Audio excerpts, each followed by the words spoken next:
Welcome to the Business of Story, where we connect you with the leading minds in the art of business storytelling. Learn from best-selling authors, Hollywood screenwriters, makers, content marketers, and brand raconteurs on how to craft and sell compelling stories that sell. The Business of Story is brought to you by Oracle Marketing Cloud, helping businesses use the latest marketing technologies to tell their stories and connect with their customers. Emma, which provides innovative email marketing tools and services that drive brilliant results.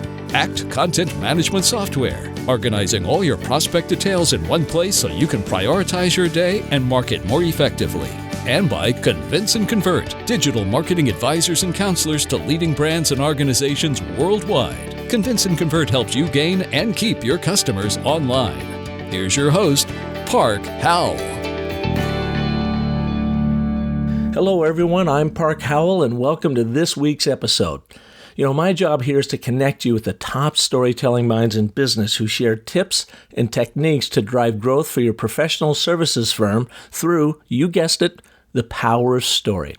That's what we do here at Business of Story, and we would love to do it with you. We're available for story strategy consulting for your brand, webinars and workshops for your people, and speaking engagements for your gatherings. Now, our goal, either through this podcast or working with you one-on-one, is to reignite your one true superpower. That's storytelling, so you can nudge the world in any direction you choose. Learn more at businessofstory.com, where we literally have a utility belt of storytelling tools waiting for you to download, all to help you craft and tell compelling stories that sell. Now, today we have a business storytelling legend, Michael Margolis of Get Storied fame. Michael literally travels the world empowering business storytellers. He has created a leading-edge learning community around storytelling to help humanize brands. I, for one, think the term business-to-business marketing is antiquated and actually distances us from our employees and customers. In B2B, it's the place that is ripe to get humanized so that we can connect with our people like never before. In fact, I even challenge us to rethink the B2B thing to B2P, business to person. Or better yet, how about H to H, human to human being? Believe me, your stories will get a lot more interesting and way more effective to get it out of that old construct of B2B and start thinking about the people that you actually engage with through your firm. Now, on today's show, we'll talk with Michael about trading on the currency of your stories. We'll also look at the difference between the old problem-solution approach to storytelling and the possibility story. And we will explore the 3 universal truths about why stories connect us no matter who we are and where we are in the world. So let's let the stories begin. Michael, it's so great to have you here on Business of Story. Thanks for joining us today. Oh, thanks, Park. I'm such a huge fan of your podcast. Oh, thanks. I've been following your travels in storytelling and business for a long time, and I've been also following your literal travels. You just got back from spending a pretty amazing time in India, I believe. Yeah, I spent a couple months, the months of December and January, about a month on retreat doing Ayurvedic Panchakarma, all sorts of really uncomfortable things that most people wouldn't dare to pay for, but I did. And then I spent a month teaching across Bangalore, Delhi, and Mumbai. Wow, what were you teaching? Storytelling. Yeah, yeah. It's it's a global phenomenon, as you know, Park. And India is in a really unique time in its own unfolding. Storytelling is such a deep part of the fabric of its culture. And, it's going through like 8% annual growth year over year. There's so much happening, especially because of the tech sector and entrepreneurship and innovation. And we taught in 3 different cities, going back there end of June for another month of teaching. The work that we do at Get Storied is all around storytelling as it relates to disruptive innovation and communicating world-changing ideas. And so in India, it's a topic that resonates very, very deeply. So were you working with just business practitioners there or all kinds of folks? That's a great question. It runs the gamut, just like our work does. So we work with sort of 3 different segments. One are corporate big organizations. So we deliver training for everybody from Google to Greenpeace, Bloomberg, SAP, We've worked with Marriott or Ernst & Young, a lot of big blue chip players. And in India, we worked with one of the leading hotel chains and their sales teams, for instance. The second segment that we work with are startups, entrepreneurs, both mature startups and early phase. And with those, we're often doing training out of startup accelerators, incubators, different hubs. So we did some of that both in Bangalore and in Mumbai.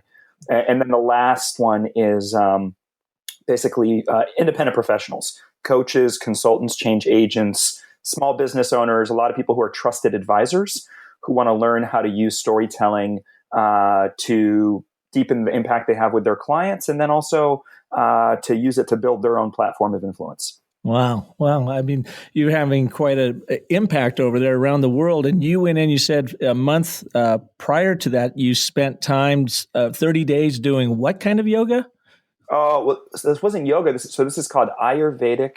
So Ayurveda has a specific protocol called Panchakarma, which are the 5 ways of clearing karma from the body. Panchakarma, okay. Panchakarma, yeah, and it's a multi-thousand-year-old practice of basically detoxing and cleansing, not just the physical body, but emotional, mental, spiritual. And let's just say it was one of the hardest, best things I've ever done in my life. What was hard about it? Oh, are we allowed to get graphic? Absolutely. This is theater of the mind, so have at it. Well, it's really all sorts of different practices and experiences and treatments designed to make you comfortable with being uncomfortable. So I'll give you an example of this. The most intense part of it is it's called Vamana treatment, and it starts with 4 days of ghee. So you're fasting. All you're eating is ghee, which is clarified butter. And you start with 50 milliliters on day 1, 100 milliliters on day 2. It keeps progressing an additional 50 milliliters. Most people do 4 days till you're properly cooked, till it's basically coming out your pores. But for some people, they might need 5 or 6. So you're lucky. Basting from the inside out? Is that what you're saying? Yeah. You smell like hot buttered sole. Okay, so it's coming out your pores. And some people need 5 or 6 days to get to that point. And mind you, you're fasting. Otherwise, if you're really faint or you're not feeling so well, you can have some rice porridge, to kind of get through the days. But it's pretty intense. And as you're going through those days, you have good days, bad days. But it's like scraping the bottom of the ocean, the stuff that starts to come out, because it's literally going in at the cellular level and pulling out all of the deep, deep toxins that sit in the fat tissue. And anybody who's met me in person knows I've got plenty of fat tissue. Well, it's that chocolate thing in your life. It is. I carry out. I've always had a nice little off-season belly, so I've got my toxins in there. And but so all of this is just the setup, okay? Because then on the next day, for me it was day 5. You wake up, and every day you're up at 4:30 in the morning. But this day you get up 4:30. You go to the treatment room at 5, and the treatment boy is there along with the doctor. Okay, and this whole thing is medically supervised by Ayurvedic doctors who go through like 10 years of training, and you see a doctor every single day. It's really legit. But on this day, you go to the treatment room and you begin Vamana treatment, like the full-on treatment. So it starts with 5 liters of fresh milk, okay, handed to you in a nice little beer mug that you chug. And when you're done chugging your first mug, they fill it up immediately with another one, and you keep chugging. So you start with 5 liters of fresh milk. Then you've got 2 liters of medicated water, which is this sour, bitter, pungent herbs. And then it's finished with 3 liters of salt water. So 10 liters. And the only way through is through. And I'll let your imagination, you can figure out what happens next. But let's just say it's kind of like a frat boy initiation. Except I signed up for this. I paid for this. And when you get to the other side, you literally feel reborn. Wow. Yeah. And it is frat boy in that they deliver to you in beer steins, but without the goods. They got all this other cleansing stuff going on. So, but you get drunk very fast. Let me tell you, you are in such an altered state, and you're like, I can't possibly drink another. And then somehow, your body has certain reactions, and it finds new space to be able to drink more. Amazing. And so the question is begged then, how does that make you a better storyteller other than being able to live through something really amazing like that and sharing it? Well, I mean, it's an interesting thing. So first of all, to your point, we go through life collecting experiences in order to have stories to tell. Right? We all have experiences. If you've lived a life, you've got experiences. So when you sign up for intense experiences, maybe you sign up to run a marathon, maybe you want to climb a mountain, maybe you do the Peace Corps. I mean, we all have these experiences. It's like, that was such one of the hardest, best things I've ever done. While you're in it, it sucks. But you come out the other side. And in retrospect, I mean, during that hour and a half as I was going through this treatment, literally part of me was like, I think I'm going to die. But another part of me is like, everybody goes through this and I trust the process. I'm going to be just fine. This whole thing's about getting the toxins out. So my body will eventually react and it will come all right out, So, part of it is seeking the experience. But then I think the other part of it, Park, is we often have a way of when we're in an experience where we let the experience happen upon us instead of us happening upon the experience or happening upon life, right? Like, is the story happening upon you or are you happening upon the story? And that's a bigger, deeper principle that's really important because we've all had really crappy things happen.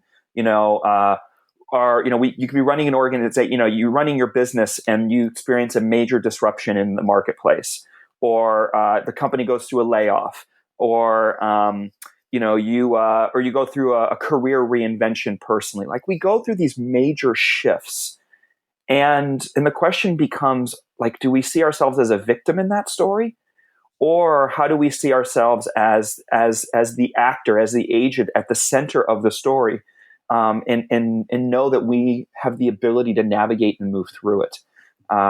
So doing 25 days of Panchakarma was just basically Jedi training. And in a way that, is really good at making you suck your thumb and just wish you had a blanket and a juice box.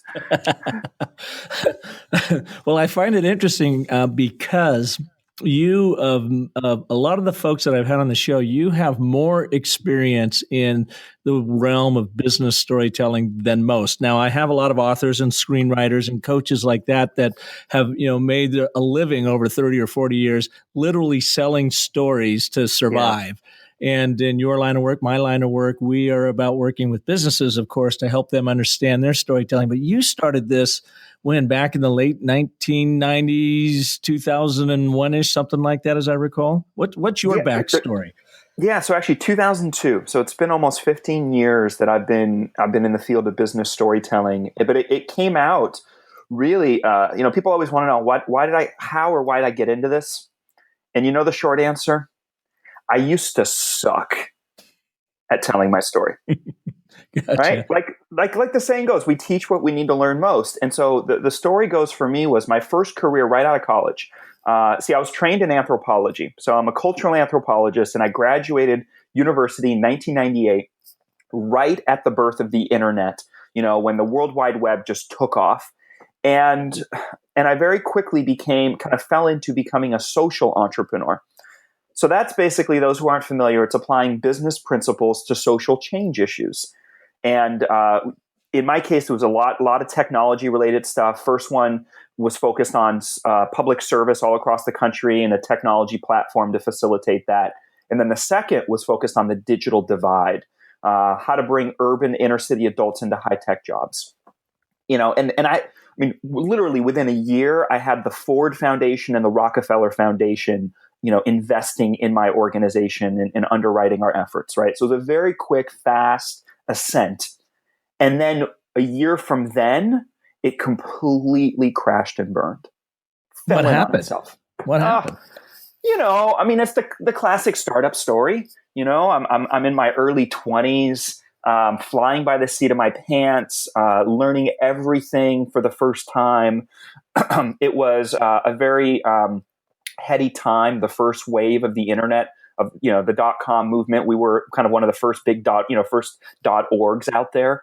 And sort of in that space, we built an online platform that had best practices and a toolkit for how to do technology job training. And we built a national alliance of all the local training partners doing it. And so it was just very high flying. And, it crashed and burned for a whole bunch of reasons. One was, just some shifts in the market. It actually basically crashed and burned right around September 11th.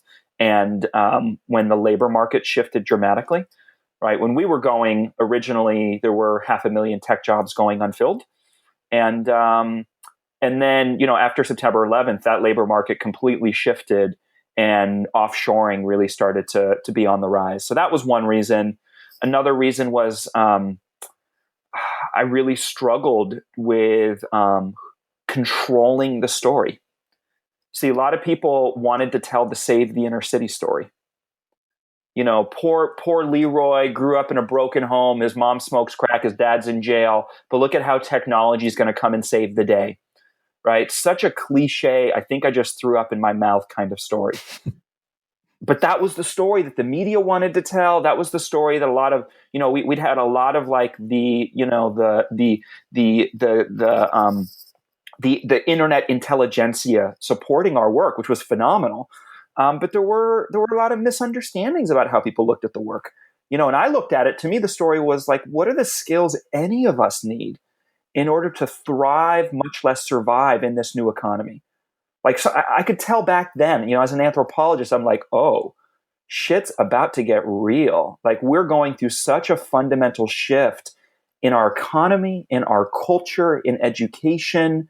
Like, the skills and the jobs of before are going to be very different than the skills and jobs of tomorrow.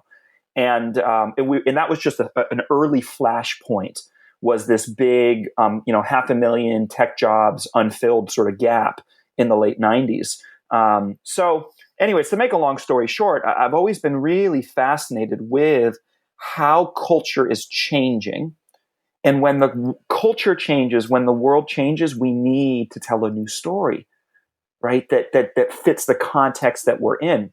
So, if we go back to 2001, I'm having all these difficulties after, I'm sort of struggling with some of the key advisors and lots of pro bono, this is the trouble with nonprofits. We have like some, really smart people from McKinsey and other places helping us out, and, great organizations, but some of the people who were volunteering, like, were very bent on a certain idea that didn't quite translate. And then long story short, I completely burnt out.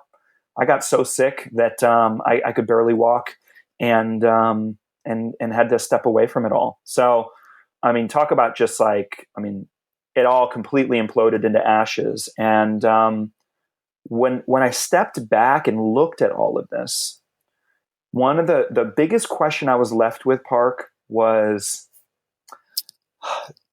there's something missing from the conversation, specifically around how we look at innovation.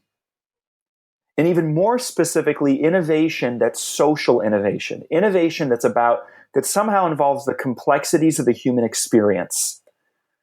Right? There was something missing from how we looked at that, in a way like the spreadsheets were running the asylum. And I felt like there's something about culture, about identity, about people, and that was the tiger by the tail. Yeah, wouldn't it be safe to say that it was business, though, that was driving that? You had this innovation happening, social innovation, and when you say it was missing its culture, isn't that just sort of indicative of business kind of taking over? And you said, spreadsheets running the asylum, that they suck the humanity out of what you're trying to do, even in a social environment. Yes, but the reality is this happens everywhere. I'm not one to point fingers on this one case or example, and people have the best of intentions, right? Like we, in a certain regard, we owe our way of life. All of the good things in our world today are thanks to spreadsheets, right? There's also a lot of bad things in the world today, or things that frustrate us that maybe are also due to spreadsheets. But yeah, like our ability to have scaled enterprises, to have built civilization, to develop the kinds of technologies that we do today, they come from our ability to be analytical, right? To be rational, to be able to find efficiencies in making things work better, right? So to build a better mousetrap, and to understand the mechanics of stuff. So, I don't think it's an either or. It's just recognizing this is the gift. This is what propels us is our mechanical, analytical mind. And at the same time, what might have gotten you the big breakthrough, the big idea, the balance to it is that may not be, though, the same way that you then need to tell the story. Right. So back then you blew up, you imploded, you burned out, all that happened. Then you pivoted into this storytelling realm when storytelling, especially in business, was not really a thing. Well, yeah, let's be honest. You call it a pivot, but honestly, I hung out my shingle actually as an organizational development, organizational learning consultant. I'm like 23 years old, living in Washington, D.C. I took like a year sabbatical, right? Because I was a mess. So I went and lived at a yoga center up in the Berkshires for 6 months. I did all sorts of cool things, but I kind of got back in the game, hung out my shingle, organizational learning consultant. And for the first 6 months, Park, brought in zero income. Zip, nada. We've all been there. A lot of conversations. Wow, that's really interesting. Huh. Wow, we want to learn more. Oh, okay, yeah. Didn't get anywhere. But, it's like a tiger by the tail. I could tell there was something about this. And I found myself at the right place at the right time, because in 2002 in Washington, D.C., was one of the nexus points for the birth of organizational storytelling. There was a guy by the name of Steve Denning who used to work at the World Bank, who had been kind of given a boondoggle assignment to look into this whole thing about knowledge management. This is back in early 2000s, late 1998, 1999. And so he starts to look into this and he realizes, wow, actually there's something to this.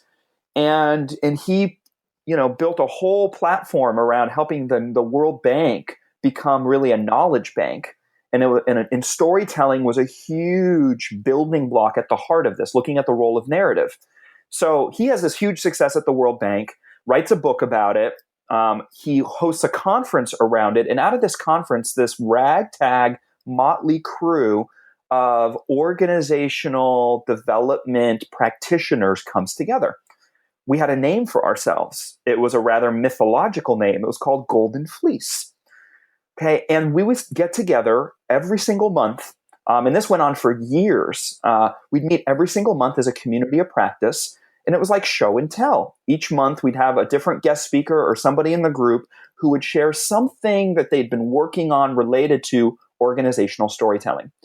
And, at the time, I was the young blood in the room. I was like 23 years old, 24 years old. Most everybody else was in their 50s, 60s, a few in their 40s. And so, by no means am I I've been doing this for 15 years. There's many who've been doing this much longer. But what I have done is build a bit of a bridge of bringing organizational storytelling, which is more come out of the social science world, and really help to frame a larger conversation of how does this translate in the 21st century, right? How does this translate to brand storytelling, to social media storytelling, to innovation adoption, and to some of the kind of more fast company oriented sort of segments out there, from whether they're big corporate or startup entrepreneurs. Yeah. Well, I mean, a fantastic story. You've gotten us kind of up to date of where you are now. I'd like to take a break and share some of the stories of our wonderful sponsors for Business' Story. And when we get back, Michael, I'd like to have you talk a little bit about the work you're doing in organizational storytelling. And more specifically, do you have 3 tips that you can share with our audiences right when we get back about what are the 3 things that they can do within these big, cumbersome organizations to start standing out as a storyteller and connecting and helping move people to action? So let's cover that when we come back right after this.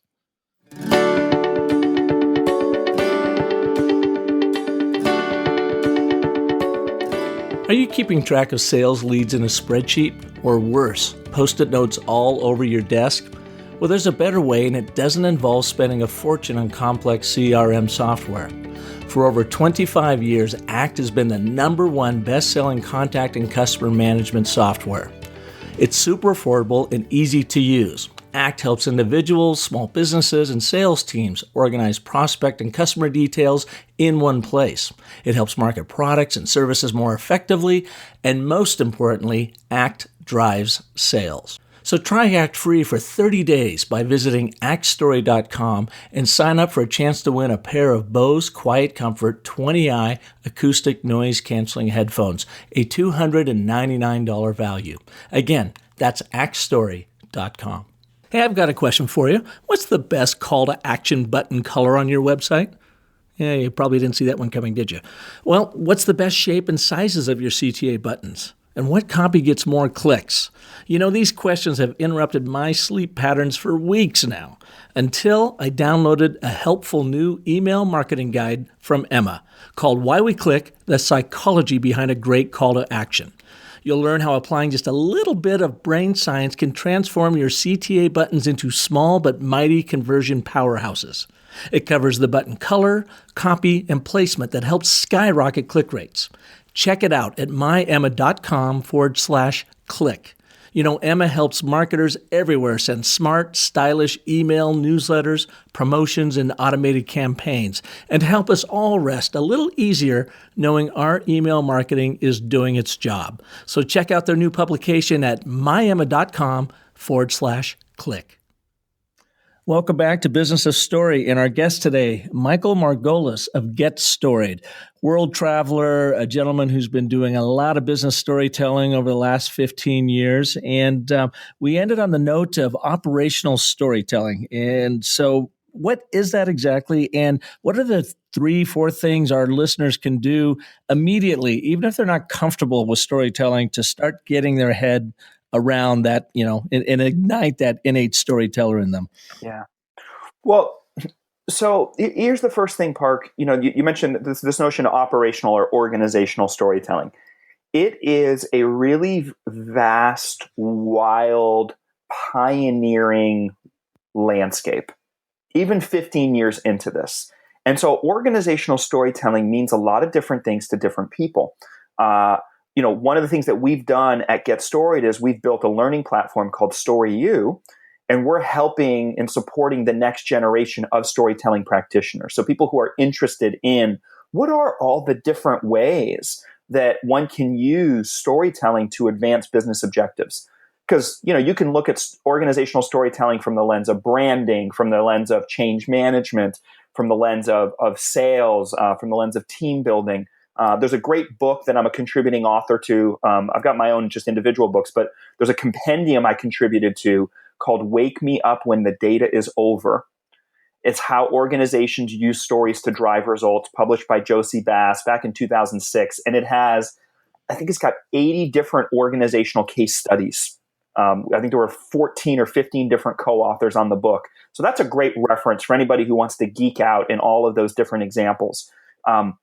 For us specifically at Get Storied, we've always made our name around storytelling for disruptive innovation, communicating world-changing ideas, and how do you humanize what might be a complex technical product or solution. That's our specialty. And, you know, that's the place that I'm always most interested in, because so many of us these days are inventing the future. We're doing, creating, or championing something that didn't exist 5 or 10 years ago. Or the idea that we could do this wasn't possible 5 or 10 years ago. So, you know, what does that mean? It means that the biggest obstacle that we face is disbelief. Disbelief. Which, by the way, means that there's a lot of, you know, the traditional ideas of storytelling, like, oh, let's just follow, you know, Campbell's hero's journey. It doesn't always quite simply drag and drop. If you're trying to overcome disbelief, there's a really high risk. If you do traditional storytelling, sharing a better anecdote, or following kind of mythic fairy tale structure, that you're going to come off in a way that actually doesn't seem very authentic. It feels kind of heavy-handed, right? So this is one of the paradoxes. This is why to us, it's less about storytelling of like tell a better anecdote, which is really important and has its critical place. We're more about narrative intelligence, like narrative thinking. How do you use the principles and practices of storytelling and apply that to any pitch presentation, any internal business transformation initiative, inside a town hall or forum for employees, a CEO annual letter, wide range of applications of like communicating the future story and helping people to connect to the opportunity or the possibilities of today. So that's really what our zone is. And with that, one of our signature programs is called Lean Story, where we've actually come up, we have a 6-step methodology that you can apply for any pitch presentation, any marketing campaign, any platform that you want to build to describe your product or service using these 6 steps. Can you go through the 6 steps real quick for us? Let's do 3 of them. Okay. What we can do is the way I can kind of share the short version of it as kind of these 3 tips that you were asking me for. Great. So let's do that. And the good news is the first 3 is the short version. When we do a half-day or one-day workshop version, we just teach the first 3. It's all people need to really be able to lay down the architecture of having a narrative that's going to really resonate with others. All right, so here's the first principle to keep in mind, which is context. Context. We forget that when we're talking about our product, our service, our offering, our message, whatever communication act, our audience doesn't know what the freaking crap we're talking about. Okay. They're basically asking themselves, wait, where am I? Wait, what is it? Like, if you think in storytelling terms, right? They have no idea what's the setting. Like, literally, what world are you asking me to enter into? So you have to give them context. And the way that we teach context is change equals possibility. You see, so if you think about change, right, we're all going through change. And odds are your business or your industry has gone through some pretty massive changes in the last couple years, 6 months, decade, whatever. And it's because of those changes that there's a new opportunity, a new possibility that's emerged, which is why you have a message to share with people. Your new product, your new solution, we need to create a new CRM system inside the organization. We believe that, we have an opportunity to eradicate this social, this illness, whatever it is, right? Something has changed. You need to describe the change.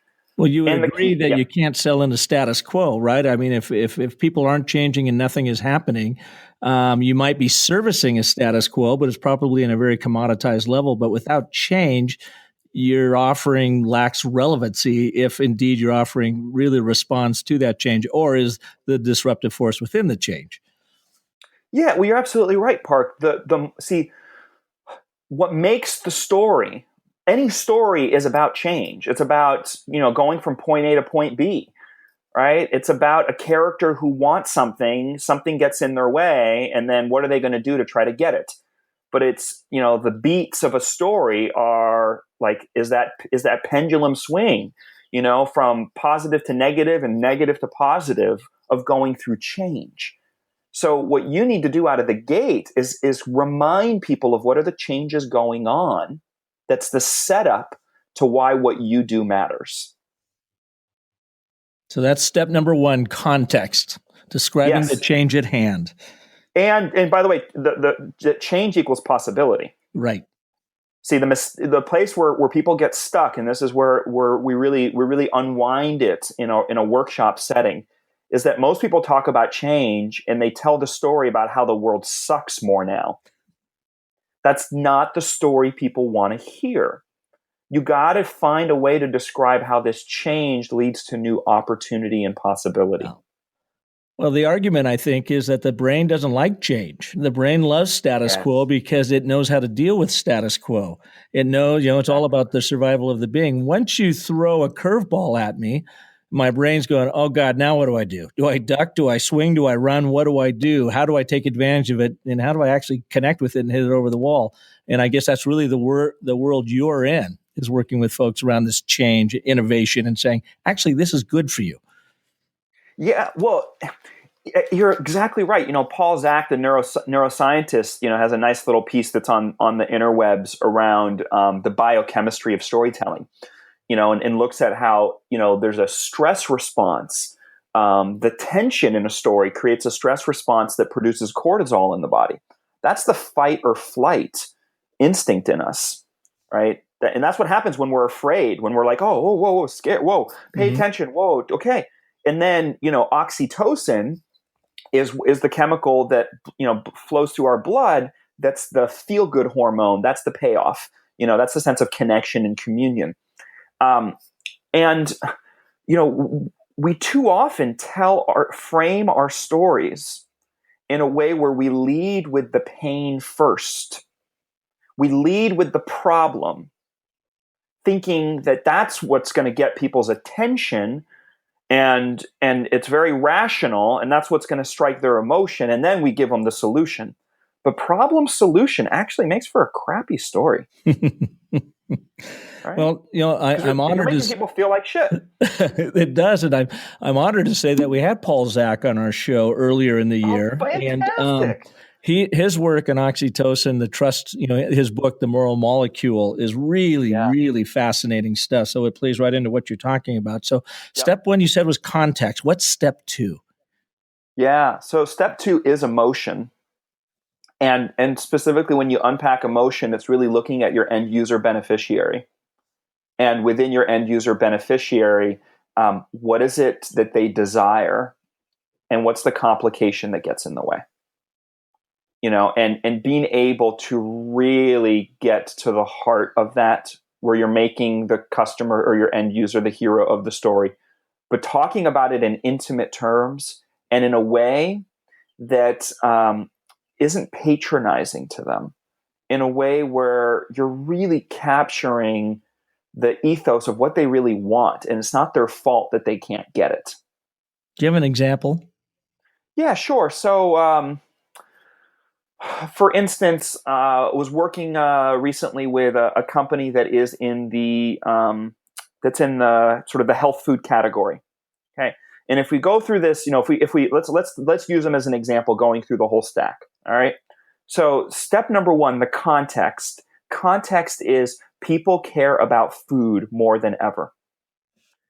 You've got grandmothers in Texas eating tofu, right? There's this sort of silent but getting actually quite loud revolution in American eating habits, where people are eating less meat and they care about healthier alternative choices.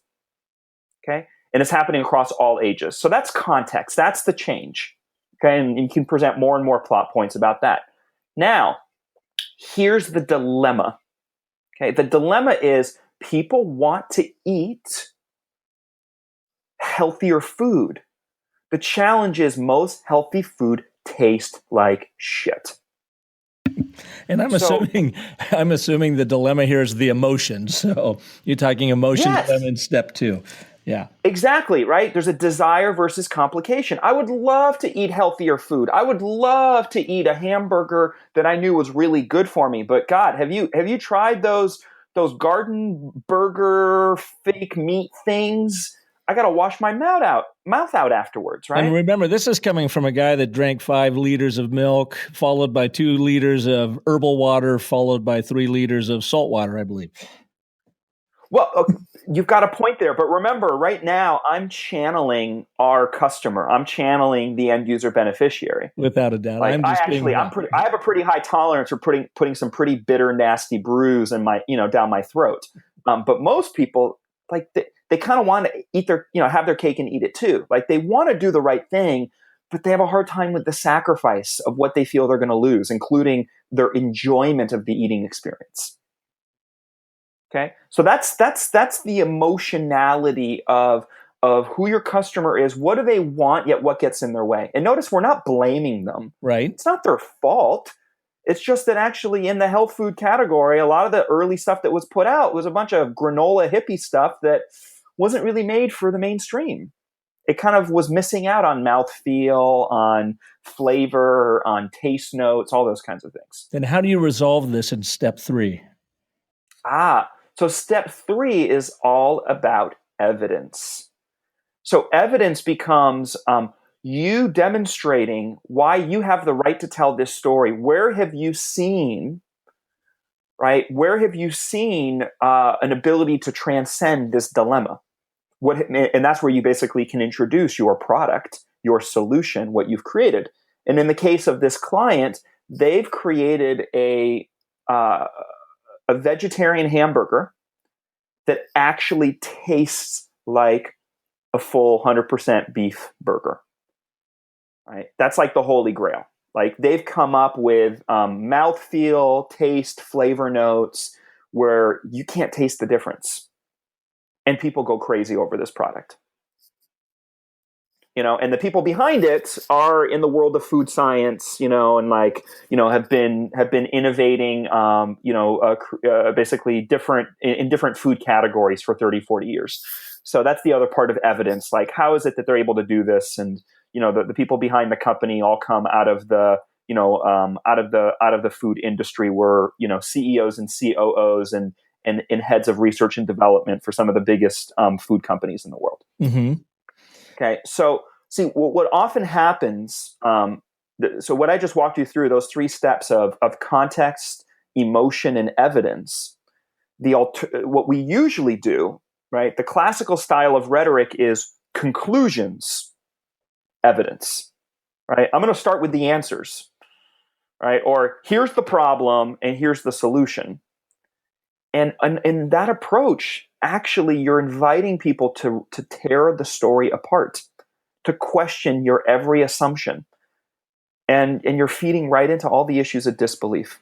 So, this is we're getting into some geeky stuff here, Park. I don't know if this is what you were hoping for, no, but this is what I geek out on, because we're stuck with, like, we don't actually pay enough attention to the actual structure and mechanics, the actual structure of the narrative behind any product, service, platform, solution, cause, or issue.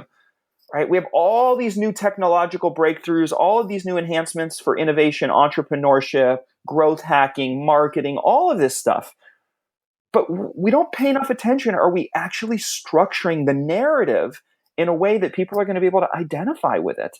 And this is the thing, I've kind of beat my head against the wall for 15 years going, there's got to be a different way that draws people in actually to, here's the good thing about this approach is it's not about having the answers. It's about being able to present the questions. Well, all you're trying to do is connect. You got to be able to connect with them on a human scale. And as you said, with Paul Zach's work, oxytocin, get, admitting some oxytocin so that they have some trust and belief in what you're doing so that you can then help usher it forward. But what's interesting about this on the story geeking side of life is everything you've just explained here, Michael, really falls back to that same 3-act structure. You think about a context. You said you got to create the context. So that's the setup. That's the backstory of where are we all, where are we all now, and are we in the same story? And then you go into act 2, which is where the conflict happens. The emotion comes up. Well, I want this, but man, the universe is pushing back, or whatever. But so you go through that turmoil, and then act 3 is the resolution of all that. And in this case, it's the veggie burger that tastes like it just came off a big Holstein or whatever. Yes. But it always, to me anyways, it doesn't matter who you're looking at or reading about, whether it's Aristotle, Hegel, Spielberg, Margolis, it comes down to this 3-act structure: setup, problem, resolution, or find the hurt, amplify the pain, heal the wound. I mean, it just, you hear it discussed over and over again in just those 3 basic acts. Now, I know you had mentioned that you've got 6 acts or 6 steps within this, and it Yeah. starts taking it a little bit deeper. And mine is, of course, a 10-step process, which is even more complicated, but I always start off with that and button therefore, as Randy Olson would say, or like you said, the context, emotion, evidence. Give me a setup. Where are we in this story? Yeah. What the hell's going on and is pushing back that we must overcome to get what we want? And then what is the solution? And as you said, too, when we are the storytellers, we have to be able to show people that we've been there, that we've done this, we've been through this ourselves. We're not just making this up. And there's more than a financial or business gain at the end of this, that there's really something inherent in the storyteller, that it's a belief, it's a value, a moral that they are pursuing to make, as trite as it might sound, the world a better place through the innovation they're trying to sell. Yeah, I'm really, I absolutely agree with you, Park, and I'm really struck by a word that you just used towards the end there around about a moral, because the one distinction that I would put forward, that's one of the places it's one of the biggest places of stretch, especially in Western business culture, which is we're really used to telling the morality tale. The morality tale of this is right and that's wrong. And that goes back to Aristotle, and that goes back to the Greek classics. But see, morality tale is a much more difficult story to tell in a world where worldviews and value systems are colliding, in a place where we have more questions than answers, at a time when we're facing more disruption, ambiguity, and uncertainty than ever before. So the one thing that I would just add to that notion of the classical 3-step arc, or the 3-step act, as you pointed out, which is totally baked into our approach, is encouraging presenting your story not as a foregone conclusion, but rather as a unfolding journey that you're inviting people into. That it's about framing the questions about that creative tension or dilemma. And that's because if you present just the answers, I have figured it out, here's the problem and this is the solution, you're inviting your audience's disbelief and cynicism to poke every possible hole. And the reality is, as an entrepreneur or as an innovator, see, this is where I'm coming from, Park. As an innovator, you are by definition doing something speculative, something that's never been done before. And when you do something speculative, it's not always going to work out. There's going to be bumps in the road. You're not going to hit your targets. Your beta, your product 1.0 is going to have bugs. There's going to be all sorts of things that are less than perfect. And so we have to approach this process in a way in which we're creating space for the twists and turns and for our audience to forgive us. So what I say is we have to, if we're doing something that's a speculative act, how do we bring integrity to the process of speculation? And so it's much better to not lead with having all the answers, but instead keep bringing it back to the core questions or dilemma your audience faces, and that you happen to be a Sherpa, a guide that's really committed to exploring those questions. And, and look, you're like, as a Sherpa, like the Sherpa's got the expedition pack and the food supplies and the stamina to go on the journey. But, a good Sherpa is not going to always take the exact same path up the mountain every time. So it's like, right? Yeah, I think you're dead on that morality tale. I have not thought about it that way. I do, as you know, a lot of work at the School of Sustainability at Arizona State University, and I teach executives there on how to advance their social missions further, faster through the power of communication, storytelling. And it occurs to me that they all default to a morality tale, that we have to do this because it's right. We can no longer pollute the planet. We have to, everything is a morality tale. And I agree with you. I think that's why they're ineffective, that they have to come back and say, there may be another way that works better for us. and let's explore this, or let's explore this approach, this other approach, versus just pushing the morality of it's really not good to make little kids work 16 hours a day to build your iPhone. We get that, but what's the next thing? So I really like that notion of foregoing the morality tale and getting people involved in a journey and letting them know. And again, in the sustainability world, that's all a startup world too. That's constant innovation. Everyone trying to figure out how to shift and how to re-engineer how we do business, how we consume, and how we can take better care of the planet. So innovation is throughout that. And I'll have to think about that more, about how I can weave that into the course, about this getting away from the morality tale and get more into this journey or this quest that we're all on, knowing that we're going to fall into some crevasses along the way, that we don't have all the answers, but at least progress is something. So the moment that you get into a moral argument with somebody else, the conversation has ended. It has. And now you're just a bunch of... You're not going anywhere. A couple of ideologues defending your own ideology. Who the hell are you to tell me? I mean, all you got to do is turn on the TV and look at politics, right? Like, this is the piece that we forget. I mean, take a look at Donald Trump. Yeah. Like, what's lost on so many people, he's just P.T. Barnum. He believes that all publicity is good publicity. He purposefully says things that will elicit a strong, offensive emotional reaction. And, I like, so like, there's an aspect of this of like, it's just a matter of like, be aware that you're getting pulled into this thing. And that, and I see this stuff, a lot of my friends, and obviously, look, I mean, he's a pretty, I'm not here supporting his campaign in any regard, but there's a lot of people who spend so much energy each time he says something offensive, that then on Facebook point out to all their friends, can you believe how offensive this thing that he just said is? And what they're basically doing is amplifying his message. Right. It's actually.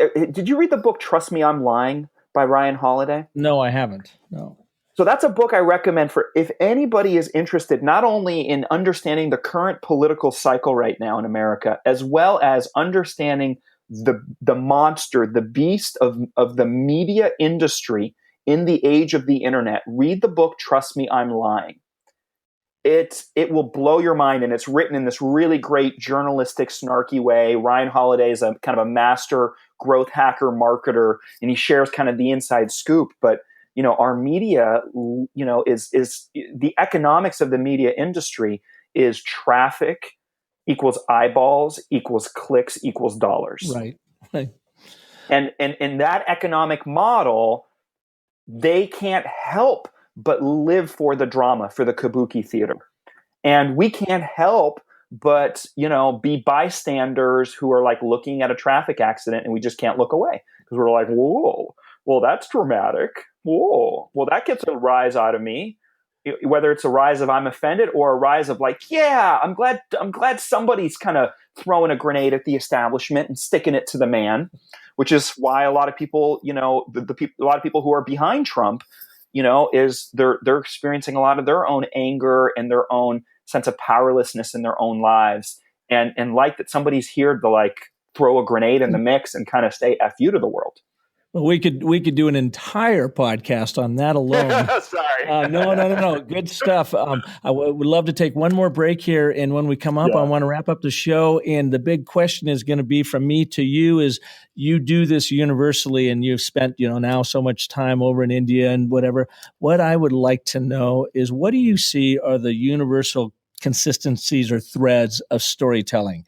That, we are all storytelling animals. So when we come back, again, always looking for some tips and techniques from a master like you of what can our listeners do immediately to become better at understanding their story and sharing it with the world. So let's cover that right after these messages. Hey, if you like what you're hearing here on Business of Story, then you are going to love Definitive, the email from Convince and Convert that many marketers say is the most useful resource around. Each day, the team at Convince and Convert picks a topic and sends you the 3 best resources ever created about that topic. It's topical, it's timely, it's useful, so go to definitivedigest.com and subscribe for free right now.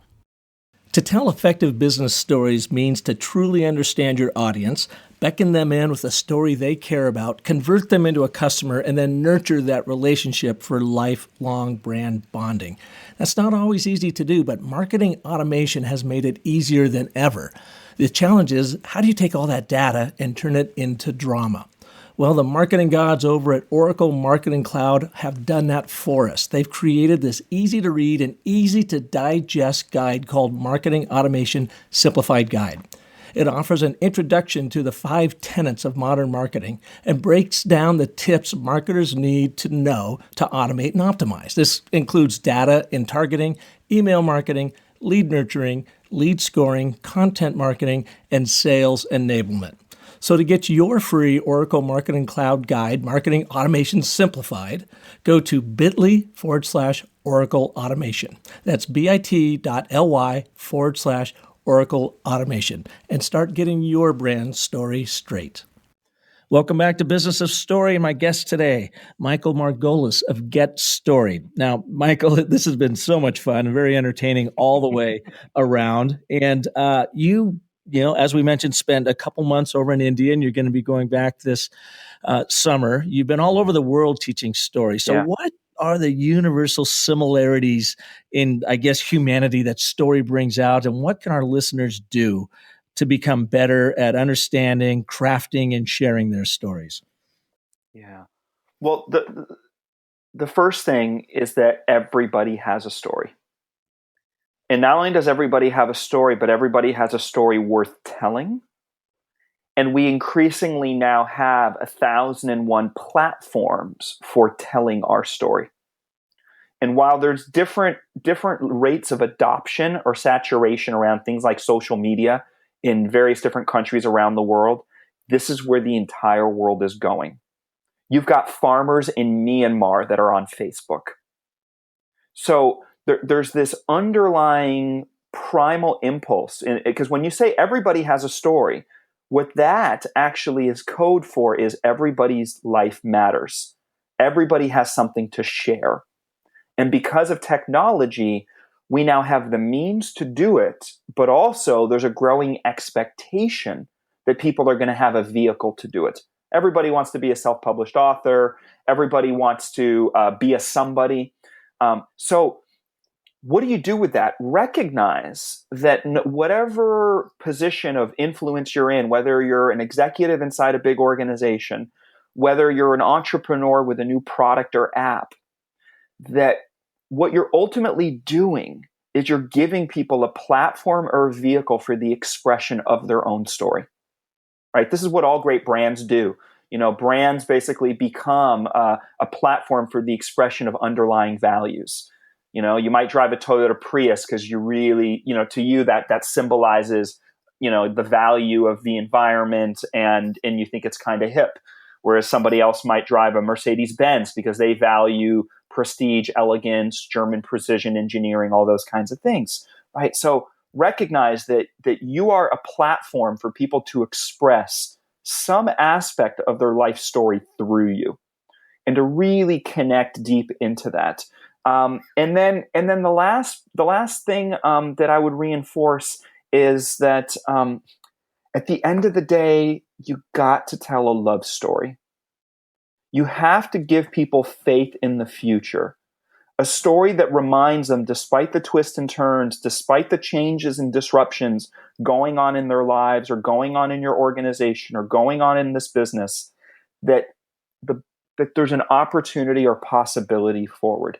And there's an aspect of that, you know, it's that's absolutely universal, you know, that I find that, you know, people are we're all looking for stories that make sense of our world at a time when the world is changing so dramatically. So think about that and how you can take your story, and don't make it morality tale.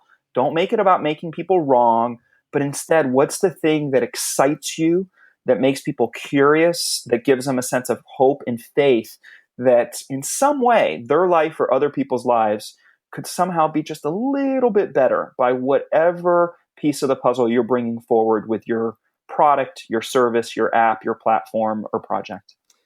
Well, Michael, thank you for that. And thank you for your wisdom of the world-traveling business storyteller all about innovation. I mean, it really is amazing. Where can people find out more about you and your work and the good things you do? Yeah, I want to invite people to we have a free storytelling mini course that people can sign up for. If you go to getstoried.com, that's GETSTORIED.com/red pill. So this is the red pill of storytelling. Once you take the red pill, it's just like the Matrix, Neo in the Matrix. Once you take the red pill, you'll never look at your life or storytelling the same again. So this is a deep dive into storytelling, especially around your own personal story. And then we also have another online course that people might be interested in called The New About Me, which is how to write your about page. Your professional bio in an age when Google's the new background check and people experience your story online before they experience you in real life. So those are great places to get started. And anything else on getstoried.com, Twitter @GetStoried, or you can follow my global nomad adventures on Instagram /GetStoried. And you'll have to send me a picture of you guzzling 5 liters of milk, something you haven't posted yet. So I've got something that I can share with our listeners, particularly for this show. All right, I'll definitely. That moment was not captured purposefully. So, any but sort of behind the scenes of doing your thing. Oh yeah, we got some juicy photos. I'll forward one to you right now. All right. Michael, thank you so much. And thank you for all those out there listening to this edition of Business of Story. Join us again next week when we will have another amazing guest like Michael. And our job here is to simply connect you with brilliant story minds and story artists from around the world to help you craft and tell compelling stories that sell. If you like what you're hearing here, please go to iTunes, give me a rating on there, leave a note. And if there's anything that you would like for me to be covering in the future or have a guest in mind, please shoot me a note over at park@businessofstory.com. And since I brought up businessofstory.com, I too have a number of tools there that you can go to learn how you can apply story in your world as a business leader, as a brand manager, as a content marketer, as a sustainability executive, whatever it may be.